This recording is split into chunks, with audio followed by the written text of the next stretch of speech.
दोस्तों स्वागत है आप सभी का हमारे YouTube क्लास में। आज हम आप सभी को पढ़ाने आ रहे हैं क्लास 8 का साइंस चैप्टर नंबर 1, जिसका नाम क्या है, दहन, ज्वाला एवं ईंधन, इंग्लिश में कम्बशन, फ्लेम एंड फ्यूल। उस चैप्टर के बारे में आज हम आप सभी को समझाएंगे। दहन, ज्वाला और ईंधन के बारे में समझाएंगे। दहन क्या होता है, ज्वाला क्या होता है और ईंधन क्या होता है। ये क्लास 8 का है और चैप्टर नंबर 1 है। तो चलिए देखते हैं आगे। तो पहला नंबर हमारे पास क्या है, दहन। पहला क्या है हमारे पास, दहन यानी कंब्यूशन। तो दहन का मतलब क्या होता है, जलना। तो किसी पदार्थ को ऑक्सीजन से अभिक्रिया करके ऊष्मा उत्पन्न करना दहन कहलाता है। यह एक रासायनिक अभिक्रिया है। मतलब किसी भी पदार्थ को ऑक्सीजन के साथ अभिक्रिया करके ऊष्मा उत्पन्न करने को ही क्या कहलाता है, दहन कहलाता है। ये क्या है, यह एक रासायनिक अभिक्रिया है। ये क्या है, एक रासायनिक अभिक्रिया है। जो दहन है वो किसके साथ अभिक्रिया करती है, ऑक्सीजन के साथ अभिक्रिया करती है। तब क्या उत्पन्न होता है, ऊष्मा उत्पन्न होता है। ऊष्मा उत्पन्न होने से क्या होता है, वो पदार्थ जलने लगता है, जिसे क्या कहते हैं, हम दहन कहते हैं। उसे ही क्या, वो क्या कहलाता है, दहन कहलाता है। यानी किसी पदार्थ को ऑक्सीजन से अभिक्रिया करके ऊष्मा उत्पन्न करना दहन कहलाता है। ये एक रासायनिक अभिक्रिया है। पहला पॉइंट हमारा हो गया। अब दूसरा पॉइंट क्या है, किसी पदार्थ का दहन होता है वह दाह्य, यानी जिस पदार्थ का दहन होता है वह दाह्य यानी कंब्यूस्टिबल या ईंधन कहलाता है। मतलब जिस पदार्थ का दहन होता है, मतलब जो पदार्थ जल जाता है उसे दाह्य पदार्थ कहते हैं या ईंधन कहते हैं। और जो पदार्थ नहीं जलता है उसे अदाह्य कहते हैं। तो हमारे पास कोई भी ऐसा पदार्थ होगा जो जल जाएगा उसे हम क्या कहेंगे, दाह्य पदार्थ कहेंगे। जो भी चीज जल जाएगा, जो वस्तु जल जाएगा उसे क्या कहेंगे, दाह्य पदार्थ कहेंगे, यानी कंब्यूशनेबल मेटल कहेंगे। तो तीसरा पॉइंट हमारे पास क्या है, ईंधन। ईंधन ठोस, द्रव या गैस किसी भी रूप में हो सकता है। जो ईंधन होता है वो क्या, किसी भी रूप में हो सकता है। चाहे वो ठोस में भी हो सकता है, द्रव में भी हो सकता है, और क्या बोलता है कि गैस में भी हो सकता है। ईंधन जो है वो तीनों रूप में पाया जाता है, ठोस, द्रव और गैस। तो ईंधन हमारे पास कितने रूप में दिया हुआ है, ईंधन 3 रूपों में पाया जाता है। नंबर 1 ठोस, नंबर 2 द्रव, नंबर 3 गैस। यानी कि ईंधन का 3 रूप होता है। ईंधन का कितने रूप होता है, ईंधन का 3 रूप होता है। एक ठोस, दूसरा द्रव और तीसरा गैस। यानी कि ये किसी भी रूप में आपको मिल सकता है। जैसे घरों में जो गैस का उपयोग करते हैं, गैस सिलेंडर का, उसमें कौन सा गैस रहता है हमारे पास, उसमें रहता है एलपीजी गैस। क्या रहता है, LPG gas, liquid petroleum gas. इसका फुल फॉर्म क्या होता है, लिक्विड पेट्रोलियम गैस, जिसका हम अपने खाना बनाने में उपयोग करते हैं घरों में।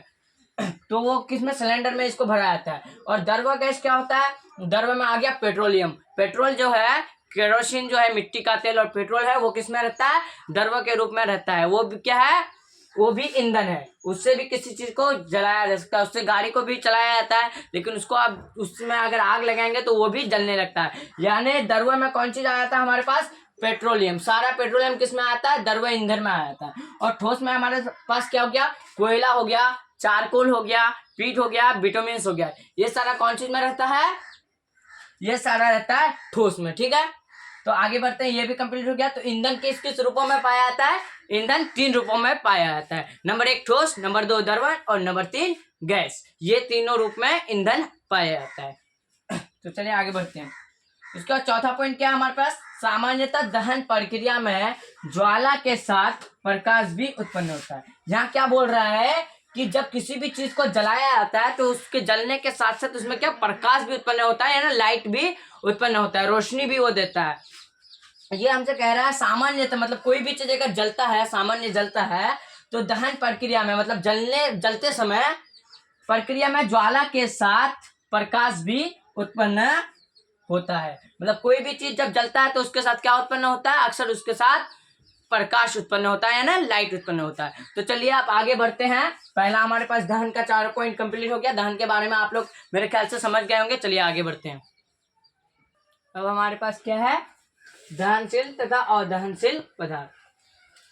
क्या, दहनशील तथा अदहनशील पदार्थ यानी कंब्यूस्टिबल एंड नॉन कंब्यूस्टिबल पदार्थ। यानी दहनशील पदार्थ वह पदार्थ जो जल जाता है, तो उसे क्या कहते हैं, दहनशील पदार्थ। तथा अदहनशील पदार्थ जो पदार्थ नहीं जलते हैं, उसके बारे में आप समझेंगे। अब किसके बारे में समझेंगे, दहनशील पदार्थ तथा अदहनशील पदार्थ। तो नंबर 1 हमारे पास क्या, दहनशील पदार्थ यानी कम्बस्टिबल मेटल वे पदार्थ जो वायु यानी ऑक्सीजन की उपस्थिति में जलते हैं दहनशील पदार्थ कहलाते हैं।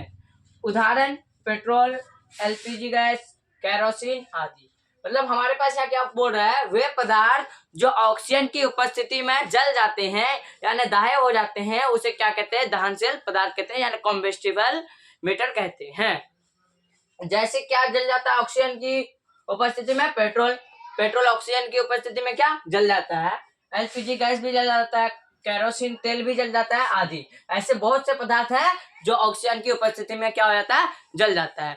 उसके बाद दूसरा क्या है हमारे पास, दूसरा पॉइंट है अदहनशील पदार्थ। एक क्या होता है, दो पदार्थ होते हैं, एक दहनशील पदार्थ होते हैं, एक अदहनशील पदार्थ होते हैं। हमारे आसपास के सभी पदार्थ ही हैं, तो उनमें से कोई पदार्थ जलता है लेकिन कोई नहीं जलता है। जो जल जाता है उसे हम क्या कहते हैं, दहनशील पदार्थ कहते हैं, और जो नहीं जलता है उसे क्या कहते हैं, अदहनशील पदार्थ कहते हैं। तो दूसरा पॉइंट है हमारे पास अदहनशील पदार्थ यानी नॉन कम्बस्टिबल मेटर। वे पदार्थ जो वायु यानी ऑक्सीजन की उपस्थिति में नहीं जलते अदहनशील पदार्थ कहलाते हैं। उदाहरण जल, कांच, मिट्टी आदि। मतलब वे पदार्थ जो ऑक्सीजन की उपस्थिति में नहीं जलते हैं उसे क्या कहते हैं, अदहनशील पदार्थ कहते हैं। जैसे हमारे पास क्या उदाहरण में जल जो है वो क्या ऑक्सीजन की उपस्थिति में नहीं जलता है, कांच जो है कांच भी नहीं जलता है, मिट्टी भी नहीं जलता है। तो ये सारा क्या है, जो भी चीज नहीं जलता है उसे क्या कहते हैं हम, अदहनशील पदार्थ, और जो चीज जल जाता है उसे क्या कहते हैं, दहनशील पदार्थ। ये दो पदार्थ होते हैं, एक दहनशील दूसरा अदहनशील। हमारे पास तो बहुत पदार्थ हैं, उनमें से जो जल जाता है उसे क्या कहते हैं, दहनशील पदार्थ, और जो नहीं जलता है उसे अदहनशील पदार्थ। चलिए आगे बढ़ते हैं, आगे बढ़कर देखते हैं। अब देखते हैं हमारे पास क्या है, उसके बारे में अब हम समझेंगे। तो हमारे पास अभी क्या है, दहन के लिए आवश्यक परिस्थितियां यानी कि शर्तें। मतलब दहन के लिए आवश्यक परिस्थितियां यानी दहन कैसे उत्पन्न किया जा सकता है, दहन को उत्पन्न करने के लिए क्या क्या चाहिए, किस चीज का मौजूदगी होना चाहिए, यानी नेसेसरी कंडीशन फॉर कम्ब्यूशन। यानी नेसेसरी कंडीशन फॉर कम्ब्यूशन यानी दहन के लिए आवश्यक परिस्थितियां यानी शर्तें। तो दहन के लिए मुख्यतः 3 परिस्थितियां आवश्यक है। तो दहन के लिए कितनी परिस्थितियां आवश्यक है, दहन के लिए मुख्यतः 3 परिस्थितियां आवश्यक है जो यहाँ निम्नलिखित दिया हुआ है। तो नंबर 1 में हमारे पास क्या है, दहनशील पदार्थ की उपस्थिति। कौन सी पदार्थ की उपस्थिति, दहनशील पदार्थ की उपस्थिति, यानी जो जिसमें आग पकड़ जाता है, जिस आग में जलने लगता है उसकी जरूरत होता है हमें। दहनशील पदार्थ की उपस्थिति, हमारे पास कौन सा पदार्थ रहना चाहिए, दहनशील पदार्थ रहना चाहिए पहला। दूसरा, दहन में ऑक्सीजन की उपस्थिति। अब जहां पर आग जलाएंगे वहां क्या होना चाहिए, ऑक्सीजन होना चाहिए। जहां आप किसी चीज को जला रहे हैं वहां क्या होना चाहिए, ऑक्सीजन होना चाहिए। नंबर 2। नंबर 3 क्या है, दहनशील पदार्थ को उसके ज्वलन ताप तक गर्म करना। दहनशील पदार्थ को कब तक गर्म करना, जब तक वो अपने ज्वलन ताप तक ना पहुंच जाए तब तक उसको गर्म करते रहना। उसके बाद हमारे पास लास्ट कंडीशन में क्या होगा, आग पकड़ लेगा।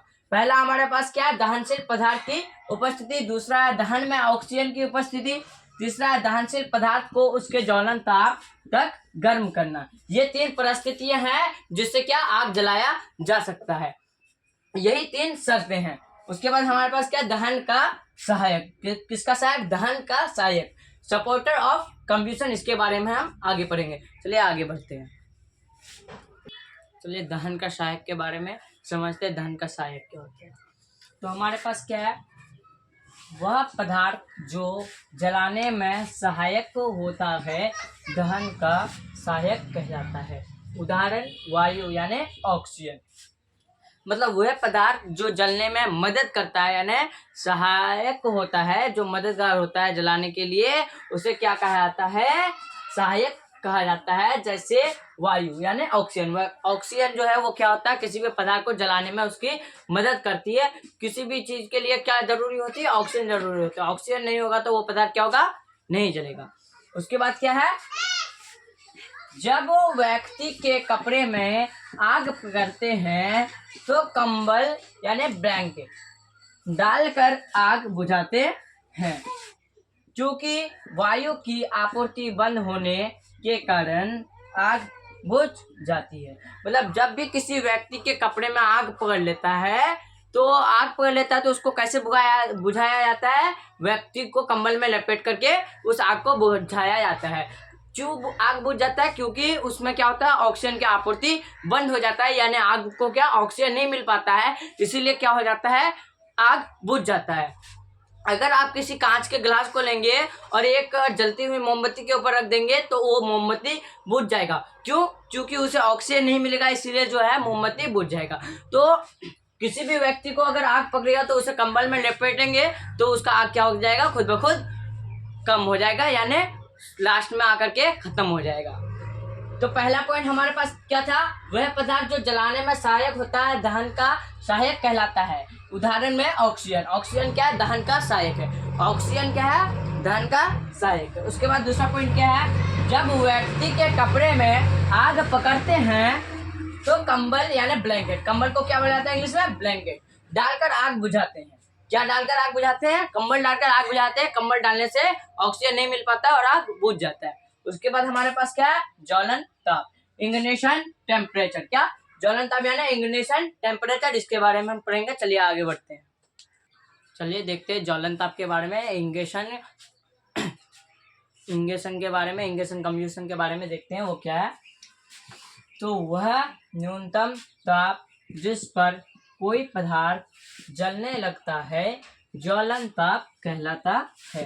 मतलब वह न्यूनतम ताप, वह कम से कम ताप जिस पर कोई भी पदार्थ जलने लगता है उसे क्या कहते हैं, ज्वलन ताप कहते हैं, यानी इंगेशन कम्यूशन कहते हैं। उसे क्या कहते हैं, इंगेशन टेम्परेचर कहते हैं। ठीक है, वह न्यूनतम ताप जिस पर कोई पदार्थ जलने लगता है ज्वलन ताप कहलाता है। पहला पॉइंट हमारा कंप्लीट हो गया। दूसरा पॉइंट क्या है, यदि दिया गया ताप यानी उष्मा, ताप को क्या बोला जाता है, उष्मा बोला जाता है, इसके ज्वलन ताप से कम हो तब दहनशील पदार्थ नहीं जलेगा। तब क्या होगा, दहनशील पदार्थ नहीं जलेगा। किससे कम हो, ज्वलन ताप से कम हो। जब कोई भी पदार्थ ज्वलन ताप से कम हो तब वो पदार्थ क्या होगा, नहीं जलेगा। उदाहरण के लिए दिया हुआ है, एक कागज का टुकड़ा कमरे के ताप पर आग नहीं पकड़ता क्योंकि इसका ज्वलन ताप कमरे के ज्वलन ताप से अधिक है। परंतु जब माचिस की जलती हुई तिल्ली कागज के पास ले जाते हैं तो कागज जलने लगता है। देखिएगा, जब आप किसी कागज को अगर कमरे के अंदर रखिएगा तो कागज नहीं जलेगा। क्यों नहीं जलेगा? क्योंकि कमरे का जो ताप है वो कागज के ताप से कम है और कागज का जो ज्वलन ताप है वो क्या, कमरे के ताप से अधिक है, इसीलिए उसमें आग नहीं पकड़ता है। लेकिन अगर एक जलती हुई माचिस की तिल्ली कागज के पास लेके जाएंगे तो वो कागज जलने लगेगा। क्यों? क्योंकि जलती हुई तिल्ली जो है वो उस कागज को क्या, उसके ज्वलन ताप तक पहुंचा देगा, गर्म कर देगा, इसीलिए कागज जल जाएगा। तो आपको समझ में आ गया होगा ज्वलन ताप के बारे में, यानी इंगेशन टेम्परेचर के बारे में। इंगेशन टेम्परेचर क्या होता है, ज्वलन ताप क्या होता है। ज्वलन ताप क्या था, वो है न्यूनतम ताप जिस पर पहुंचने के बाद कोई पदार्थ खुद ब खुद जलने लग जाता है, उसे क्या कहते हैं, ज्वलन ताप कहते हैं। किसी भी चीज को अगर जलाने के लिए उसके ज्वलन ताप तक अगर नहीं पहुंचा पाएंगे तो वो चीज नहीं जलेगा। तो आप लोगों को मेरे ख्याल से सारा समझ में आ गया होगा। चलिए अब अगले वीडियो में मिलते हैं। अगर आप लोग अभी तक हमारे चैनल को सब्सक्राइब नहीं किए हैं तो कृपया चैनल को सब्सक्राइब कर दें और वीडियो को लाइक करें, तो और दूसरों को भी भेजें ताकि वो भी पढ़ सके और उसको कहें कि हमारे चैनल को सब्सक्राइब करें। ठीक है, हम अभी आपको दहन के बारे में समझा दिए। चैप्टर का नाम जो है दहन, ज्वाला एवं ईंधन। तो हम अभी आपको दहन के बारे में समझा दिए ना, कम्बशन के बारे में समझा दिए। आगे हम दूसरे वीडियो में ज्वाला एवं ईंधन के बारे में समझाएंगे, फ्लेम एंड फ्यूल के बारे में समझेंगे। हम अभी आपको इस चैप्टर में क्या क्या समझाए, इस वीडियो में क्या क्या समझाए, कम्बशन के बारे में सारा चीज समझा दिए। जितना चीज होता है, कितने पदार्थ होते हैं, पदार्थ दो तरह के होते हैं, दहनशील पदार्थ और अदहनशील पदार्थ। उसके बाद ज्वलन ताप क्या होता है, उसके बाद किसी भी चीज को जलने के लिए कौन कौन चीज की जरूरत होती है, कौन चीज की उपस्थिति होती है तब वो जलता है, उसके बारे में हम समझा दिए आप सभी को। ठीक है, तो अगले वीडियो में हम आप सभी को क्या समझाएंगे, ज्वाला एवं ईंधन के बारे में समझाएंगे, यानी फ्लेम एंड फ्यूल के बारे में समझाएंगे। तो अभी आप लोग का यहाँ तक कंप्लीट हो गया है। चलिए अब हम लोग मिलते हैं अगले वीडियो में।